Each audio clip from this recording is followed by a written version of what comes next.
ಅಸ್ಸಲಾಂ ಅಲೈಕುಂ ಸ್ನೇಹಿತರೆ. ಹಿಂದಿನ ಭಾಗದಲ್ಲಿ ನಾವು ಒಂದು ಪ್ರಶ್ನೆಯನ್ನು ಕೇಳಿದ್ವು. ಕೇವಲ ಬಾಹ್ಯ ಇಬಾದತ್ಗಳೇ ಸಾಕೆ ಅಂತ.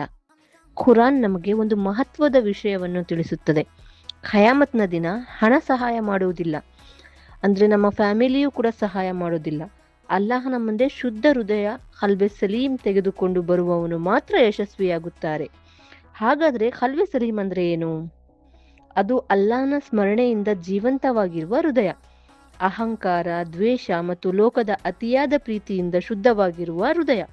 ಅಲ್ಲಾಹನ ಪ್ರೀತಿಯನ್ನು ಅನುಭವಿಸುವ ಹೃದಯ. ಆದ್ದರಿಂದ ನಾವು ಕೇವಲ ನಾಲಿಗೆಯಿಂದ ಅಲ್ಲ ಎಂದು ಹೇಳುವುದಲ್ಲ, ನಮ್ಮ ಹೃದಯವೂ ಅಲ್ಲ ಎಂದು ಹೇಳುತ್ತಿದೆಯೇ ಎಂಬುದನ್ನು ಪರೀಕ್ಷಿಸಬೇಕು. ಏಕೆಂದರೆ ನಿಜವಾದ ಯಶಸ್ಸು ಕೇವಲ ಬಾಹ್ಯ ಅಮಲ್ಗಳಿಂದ ಅಲ್ಲ, ಅಲ್ಲಾಹನ ಕಡೆ ಜಾಗೃತವಾಗಿರುವ ಹೃದಯದಲ್ಲಿದೆ. ಅಲ್ಲಾಹ್ ನಮ್ಮೆಲ್ಲರ ಹೃದಯವನ್ನು ತನ್ನ ನೂರಿನಿಂದ ಜೀವಂತಗೊಳಿಸಲಿ. ಆಮೀನ್.